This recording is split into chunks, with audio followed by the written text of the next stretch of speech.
Student, કેમ છો બધા? તો આજે આપણે ધોરણ 5 ની અંદર વિષય આસપાસ તેની અંદર પાઠ 4 પાઠનું નામ છે કેરીઓ બારેમાસ. તો આજે આપણે ચોથા પાઠની શરૂઆત કરીશું. તો જોઈએ હવે આપણે તેમાં તમને ચિત્રમાં થોડાક ફ્રેન્ડ્સ એકબીજા હારે વાત કરતા તમને જોવા મળે છે. કોણ કોણ છે? તો કે કૃપલ, હર્ષ અને રુચિ તે શું વાતો કરીએ છે તે જુઓ. તો કૃપલ કહે છે કે વાહ હર્ષ, તારા ટિફિનમાં પૂરણપોળી છે. ત્યાર પછી હે આજે કૃપલ બટાટાનું શાક લાવી છે. તો પેલા કૃપલ હર્ષને કહે છે કે શું તારા ટિફિનમાં આજે તો પૂરણપોળી છે? તો હર્ષ પણ શું એના ટિફિનનું જોઈને કહે તું તો આજે બટાટાનું શાક લાવી છે. ત્યાર પછી રુચિ શું કહે છે તે બંનેને? તો કે મારી પાસે તો આજે પીંડો છે. ત્યાર પછી જોઈએ, અરે કૃપલ, મને લાગે છે કે તારું બટાટાનું શાક બગડી ગયું છે. શું કહે છે હર્ષ કે કૃપલ, મને તો એવું લાગે છે કે આ શાક તો શું થયું છે? તો કે બગડી ગયું છે. ત્યાર પછી રુચિ શું કહે છે કે તું એ ખાઈશ નહીં, તું બીમાર પડી જઈશ, લે તું આ થોડો પીંડો લઈ લે. ત્યાર પછી રુચિ તેને શું કહે છે કે તું તે હવે ખાતી નહીં, તું મારામાંથી થોડોક પીંડો લઈને ખાઈ લે. તો ત્રણેય વ્યક્તિ પોતપોતાના ટિફિન બોક્સની વાત કરતા હતા. જેમાં કૃપલ હતી તેનું શાક બગડી ગયું હતું અને રુચિએ પોતાનું ટિફિન કૃપલ હારે શેર કર્યું. ત્યાર પછી થોડા ઘણા પ્રશ્નો છે તેની ચર્ચા કરીએ. તો તેમાં પેલું છે, હર્ષને કેવી રીતે ખબર પડી કે બટાટાનું શાક બગડી ગયું?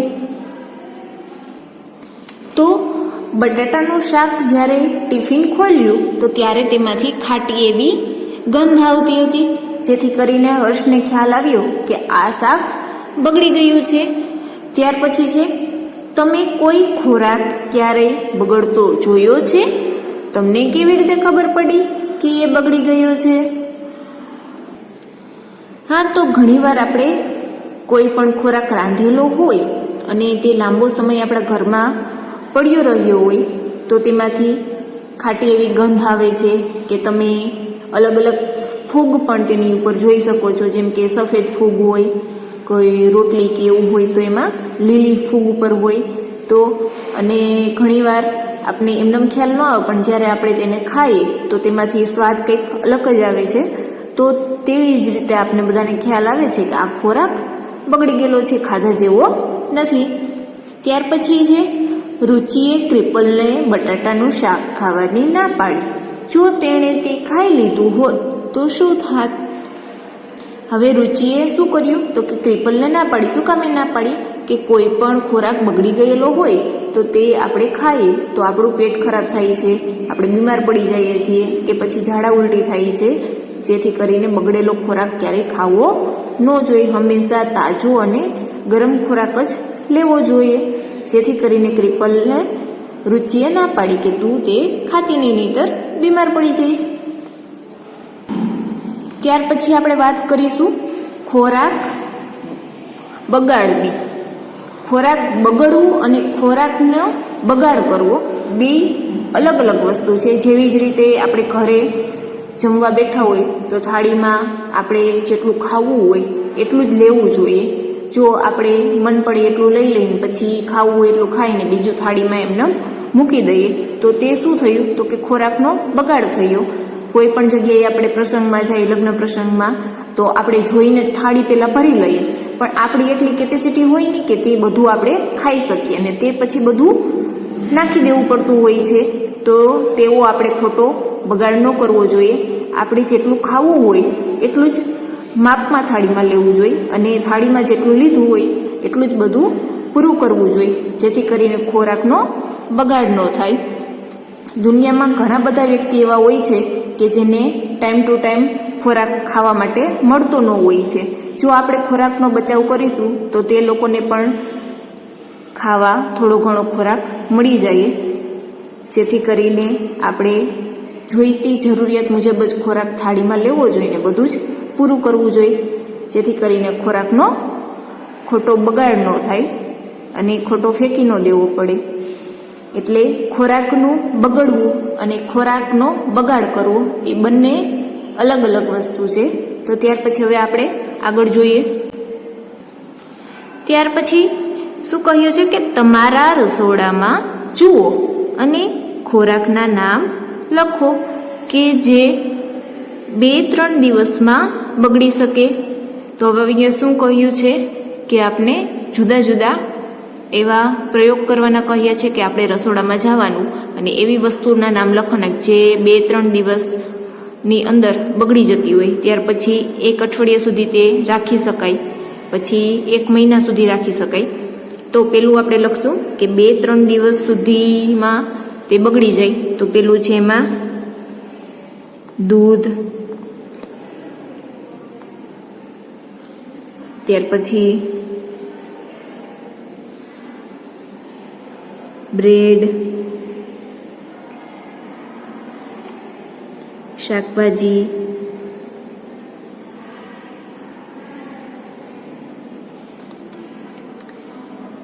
તો આપણે શું લખ્યું કે 2-3 દિવસની અંદર બગડી શકે એવો ખોરાક કયો છે? તો કે દૂધ, બ્રેડ, અમુક એવા શાકભાજી હોય જે 2-3 દિવસ આપણે રાખી શકીએ પછી તે બગડવાની શરૂઆત થાય છે.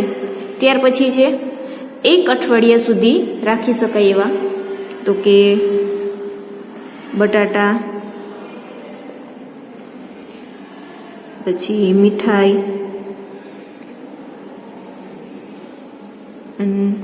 ડુંગળી, આ બધી વસ્તુ એવી છે કે જે આપણે અઠવાડિયા સુધી આરામથી રાખી શકીએ છીએ, ત્યાર પછી તે બગડવાનું સ્ટાર્ટ કરે છે. ત્યાર પછી છે જે 1 મહિના સુધી ન બગડે એવું, તો તેમાં તો ઘણી બધી વસ્તુ આવે, જેમ કે અથાણા છે એ આપણે આખા વરસ આસાનીથી સાચવી શકીએ. પછી તેલ, ખાંડ, ઘી એવી ઘણી વસ્તુ હોય જે આપણે લાંબા સુધી આરામથી ચલાવી શકીએ. તો ત્યાં લખીશું ખાંડ, ઘી, લોટ, આ બધી વસ્તુ આપણે મહિના દિવસ સુધી સાચવી શકીએ છીએ કે તેનાથી વધારે પણ આપણે ચલાવી શકીએ છીએ. હવે ત્યાર પછી થોડા ઘણા પ્રશ્ન છે કે તમારા મિત્રની યાદીને જુઓ અને વર્ગમાં ચર્ચા કરો.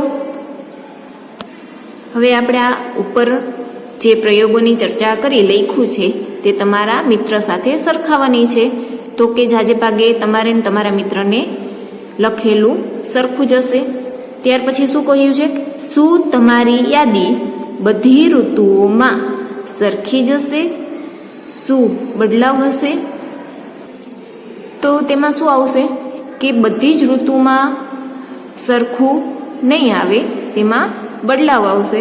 જેમ કે ગરમીવાળી ઋતુ હોય તો તેમાં ખૂબ ગરમી પડવાને કારણે ખોરાક જલ્દીથી બગડી જતો હોય છે, જ્યારે ઠંડીવાળી ઋતુ હોય છે તો તેમાં ખોરાક બગડતો નથી, જેથી કરીને બધી જ ઋતુમાં એક સરખું હોતું નથી.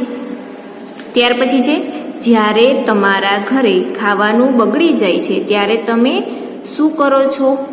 હવે આપણા ઘરે કોઈ પણ ખોરાક બગડી જતો હોય છે તો આપણે તેને કચરાપેટીમાં નાખી દઈએ છીએ, કાં પછી જમીનમાં ખાડો ખોદીને તેમાં દાટી દઈએ છીએ. ત્યાર પછી છે દાદીએ બ્રેડ પાછી આપી દીધી. તો જોઈએ, હર્ષના દાદી બજારમાં બ્રેડ લેવા ગયા. દુકાનમાં ખૂબ જ ભીડ હતી. દુકાનદારે બ્રેડનું પેકેટ દીધું અને દાદીએ આપ્યું. તેમણે પેકેટને જોયું અને તરત જ પાછું આપી દીધું. હવે શું છે કે હર્ષના દાદી છે એ એકવાર બજારમાં જાય છે બ્રેડ લેવા માટે.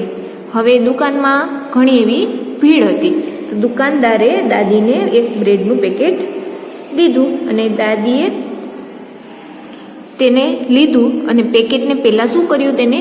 તો કે જોયું અને જોઈને પાછું તરત આપી દીધું. હવે આવું શું કામે કર્યું? તો આગળ જોઈએ આપણે. આપેલા બ્રેડના પેકેટના ચિત્રને જુઓ અને અનુમાન કરો. હવે દાદીએ તે કેમ પાછું આપી દીધું? હવે અહીંયા તમને એક બ્રેડનું પેકેટ દેખાય છે, તેને આપણે જોવાનું છે કે દાદીએ બ્રેડનું પેકેટ ખાલી જોઈને જ શું કામે પાછું આપી દીધું? તો કે દાદીએ તેમાં લખેલી તારીખ જોઈને બ્રેડનું પેકેટ પાછું આપી દીધું, કે તેને જ્યાં સુધી વાપરવાની હતી તે તારીખ જતી રહી હતી, જેથી કરીને તે ખાવા લાયક બ્રેડ હતી નહીં, તેથી દાદીએ પાછી દુકાનદારને બ્રેડ આપી દીધી. તમને કેવી રીતે ખબર પડી કે બ્રેડ બગડેલી છે? હવે દાદીને કેવી રીતે ખબર પડી ગઈ કે બ્રેડ બગડી ગયેલી છે? તો દાદીએ શું કર્યું કે બ્રેડ ઉપર જે પેક કર્યાની તારીખ અને ક્યાં સુધી આપણે વાપરી શકીએ તે એમાં તારીખ લખેલી હોય છે. તો પહેલાં તેને તે તારીખ જોઈ અને જે બ્રેડનું પેકેટ હતું તેમાં તેને લીલા લીલા એવા ધાબા જોયા, જેથી તેને ખ્યાલ આવી ગયો કે આ બ્રેડ બગડી ગયેલી છે. ત્યાર પછી આપણે કહ્યું છે કે તમે બીજા આવા 2-3 પેકેટ વ્યવસ્થિત જુઓ અને તેમાં સમજો. તો તેમાં પહેલું છે, પેકેટ પર લખેલી વિગત પરથી આપણે શું જાણી શકીએ છીએ? તો આપણે ઘણી બધી વસ્તુ તેમાંથી જાણી શકીએ છીએ. પહેલું તો પેકેટમાં રહેલી વસ્તુ કે પદાર્થ ક્યારે બનાવવામાં આવી છે, તેની તારીખ, કયા વર્ષમાં, પછી તે વસ્તુની કિંમત શું છે, પછી પેકેટની વસ્તુ આપણે ક્યાં સુધી ઉપયોગમાં લઈ શકીએ છીએ તે પણ તેમાં લખેલું હોય છે, કે તમે 3 મહિના ચલાવી શકો, 2 મહિના ચલાવી શકો કે 6 મહિના ચલાવી શકો. તેમાં પ્રોપર બધી તમને સૂચનાઓ લખેલી હોય છે. પછી તે પેકેટમાં જે વસ્તુ કે ખાદ્ય પદાર્થ જે પણ હોય તો તેમાં કઈ કઈ વસ્તુઓનો સમાવેશ કરવામાં આવ્યો છે બનાવવા માટે, તે પણ બધું લખેલું હોય છે. તો આવું પેકેટ પર લખેલી વિગત પરથી આપણે ઘણું બધું જાણી શકીએ છીએ. ત્યાર પછી જ્યારે તમે બજારમાંથી કંઈ ખરીદો છો ત્યારે પેકેટ પર તમારે શું જોવું અને વાંચવું જોઈએ?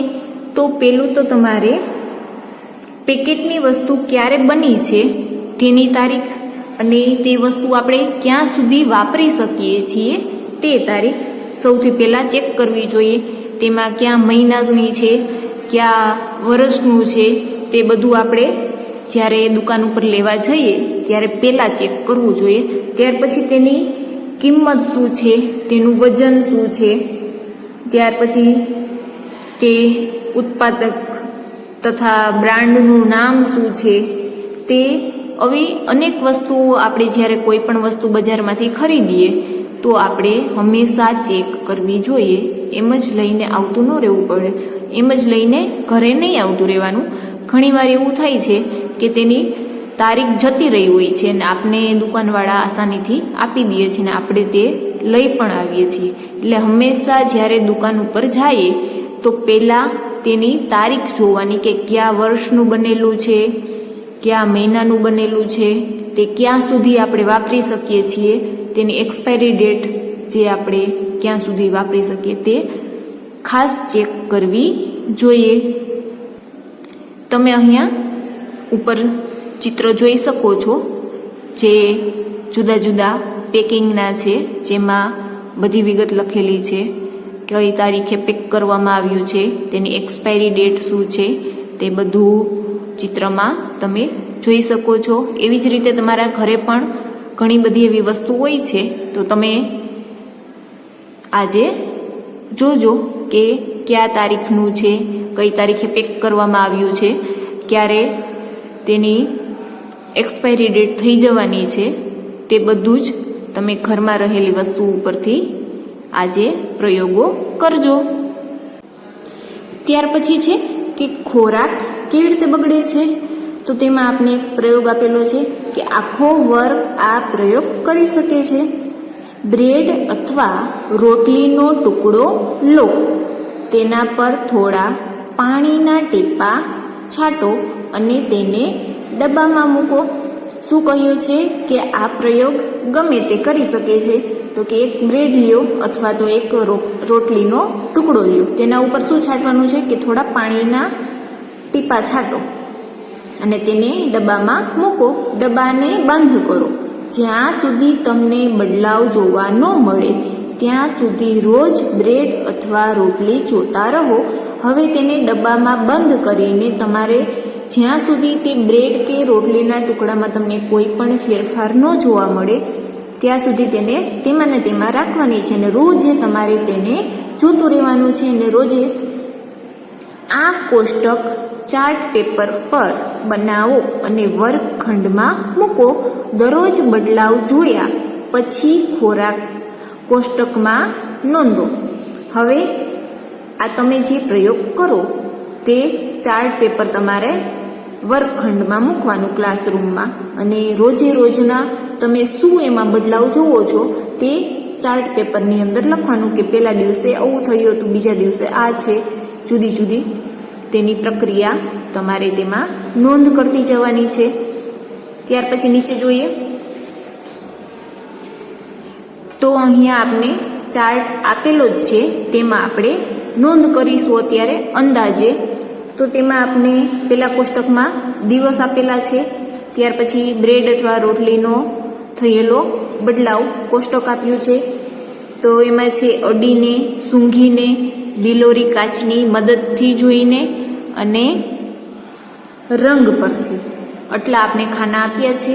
તો આપણે અંદાજે અત્યારે પૂરીશું અને તમે ઘરે પણ આ ટ્રાય કરી શકો છો.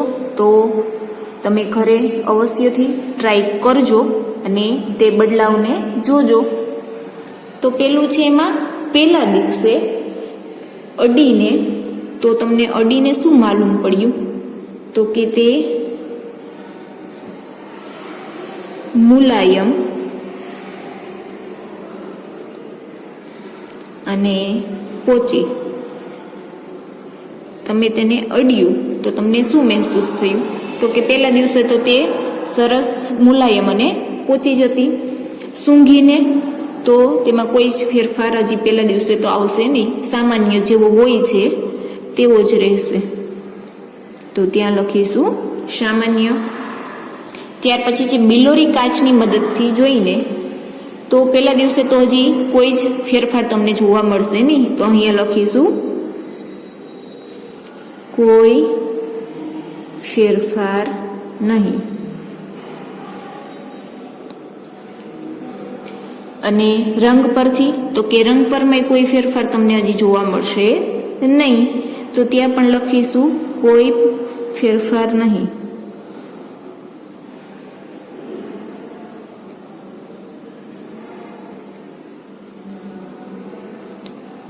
ત્યાર પછી હવે આપણે બીજા દિવસનું.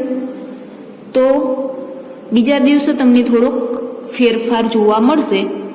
તો વચ્ચેથી એવી તમને પોચી લાગશે, પણ જ્યાં એની કિનારીઓ હોય છે તે કિનારીઓ કેવી થઈ જશે તો કે કડક થઈ જશે. તો ત્યાં લખીશું વચ્ચેથી પોચી અને કિનારીઓ કડક.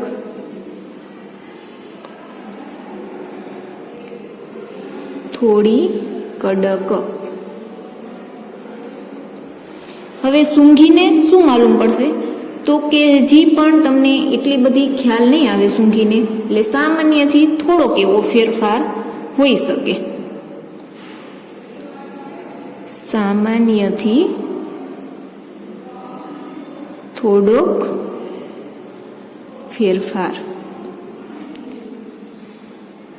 ત્યાર પછી તમે બિલોરી કાચથી જોશો તો તમને શું પરિવર્તન દેખાશે તો કે કિનારીઓનો થોડોક બદલાવ જોવા મળશે. બાકી વચ્ચે તો હજી તે એવી ને એવી છે, કેમ કે કિનારીઓ થોડી થોડી કડક થવા માંડી હશે. એટલે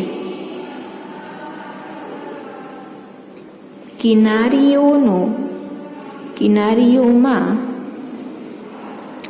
થોડો બદલાવ જોવા મળ્યો.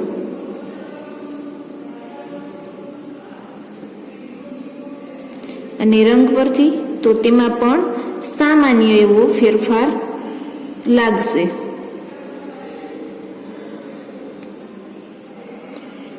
ત્યાર પછી ત્રીજો દિવસ, તો ત્રીજા દિવસે શું ફેરફાર થશે? તો ત્રીજા દિવસે પણ વધુ એવું અડીને તમે જોશો તો વચ્ચેનો ભાગ હજી પોચો જ રહેશે, પણ કિનારીઓ છે એ થોડી થોડી વધારે જ કડક થતી જશે. જેમ બીજા દિવસે થોડીક કડક થઈ, હવે થોડાથી થોડીક વધારે કડક થશે. તો અહીં લખીશું વચ્ચેથી પોચી ને કિનારીઓ વધુ કડક. ત્યાર પછી તમને સૂંઘીને શું ખ્યાલ આવશે?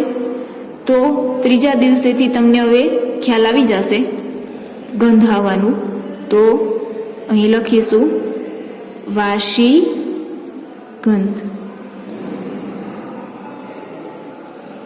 ત્યાર પછી બિલોરી કાચથી તમે શું જોઈ શકો છો?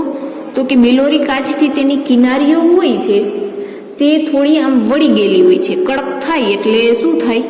તો કે તે વળી જાય અને વચ્ચેના ભાગેથી કરચલીઓ પડી ગયેલી તમને જોવા મળશે. તો ત્યાં લખીશું કિનારીઓ થોડીક વળેલી અને વચ્ચેના ભાગે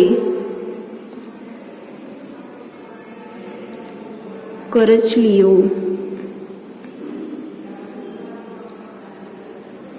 દેખાશે. હવે ત્યાર પછી રંગમાં શું ફેરફાર પડશે? તો કે થોડોક એવો તમને સફેદ રંગ જોવા મળશે.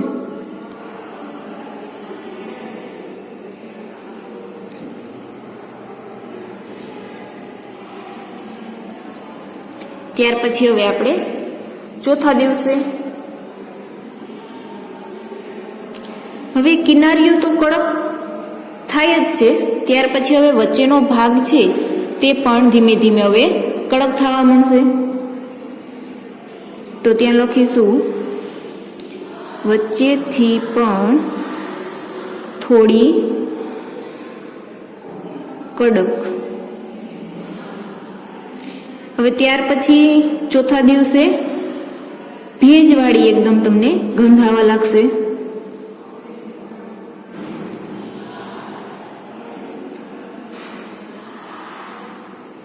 અને બિલોરી કાચથી તમને શું જોવા મળશે? તો કે વધુ પડતી તમને કરચલીઓ જોવા મળશે વચ્ચેના ભાગે અને સફેદ ફૂગ જેવું તમને જોવા મળશે.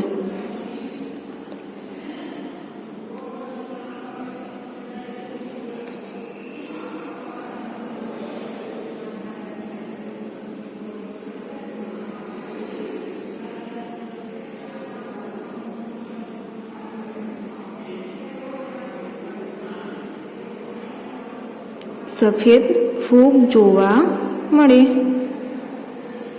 ત્યાર પછી રંગ પરથી શું ખ્યાલ આવશે?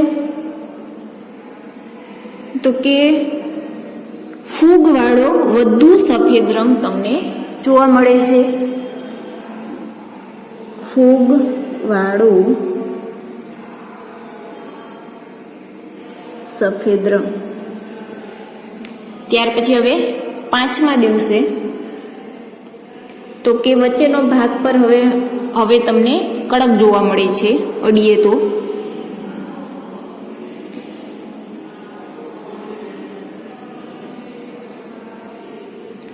ભાગ પણ કડક. ત્યાર પછી હવે સુગંધમાં શું ફેરફાર થશે? તો કે તેની સુગંધ એકદમ તીવ્ર થતી જશે, એટલે કે ખરાબ ગંધ આવશે. તો ત્યાં લખીશું ખરાબ ગંધ. અને બિલોરી કાચથી આપને શું જોવા મળશે? તો કે બ્રેડની આજુબાજુ તમને વધારે પડતી સફેદ ફૂગ જોવા મળશે.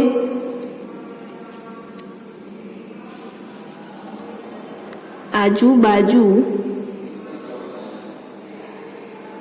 સફેદ ફૂગ. ત્યાર પછી રંગમાં શું ફેરફાર જોવા મળશે? તો કે બદામી રંગ અને સફેદ તાંતણાવાળો જોવા મળે છે. તો ત્યાં લખીશું બદામી રંગ, સફેદ તાંતણા વાળો જોવા મળે છે. હવે છેલ્લું કે છઠ્ઠા દિવસે હવે શું ફેરફાર છે. હવે છઠ્ઠા દિવસે તમને પૂરેપૂરી બ્રેડ આખી કડક જ જોવા મળશે, કેમ કે વચ્ચેનો ભાગ હવે કડક થઈ ગયો છે ને કિનારીઓ તો વધારે પડતી જ એકદમ કડક છે. આખી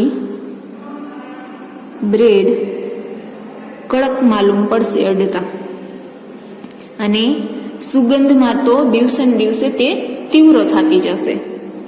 તો વધુ ખરાબ ગંધ, વધુ ખરાબ ગંધ. ત્યાર પછી બિલોરી કાચથી શું માલુમ પડશે. તો બિલોરી કાચથી આપણે જોશું તો કે બ્રેડની વચ્ચે ફૂગ જોવા મળશે અને ફૂગના સફેદ તાંતણા જોવા મળશે અને કિનારીઓ વધુ કડક અને વળી ગયેલી તમને જોવા મળશે બિલોરી કાચથી. તો એ તેમાં લખીશું ફૂગના સફેદ તાંતણા જોવા મળશે અને કિનારીઓ વધુ કડક અને વળેલી જોવા મળશે. ને ત્યાર પછી રંગમાં શું ફેરફાર થશે તો કે બદામી રંગ ઘણા બધા ભાગમાં સફેદ જોવા મળ્યો છે. તો કે જે બદામી રંગ હોય છે તે કેવો બની જશે તો કે સફેદ. શું કામે? ફૂગના લીધે. તો ત્યાં લખીશું બદામી રંગ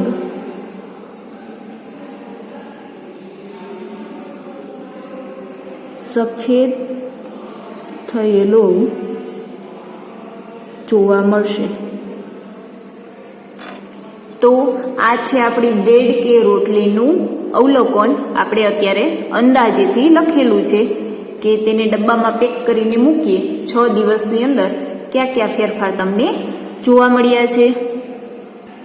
હવે ત્યાર પછી ઉપરના કોષ્ટકના આધારે થોડાક આપણે પ્રશ્ન છે તે આપણે જોઈ લઈએ કે આ બદલાવ માટેના કારણો શોધી કાઢો.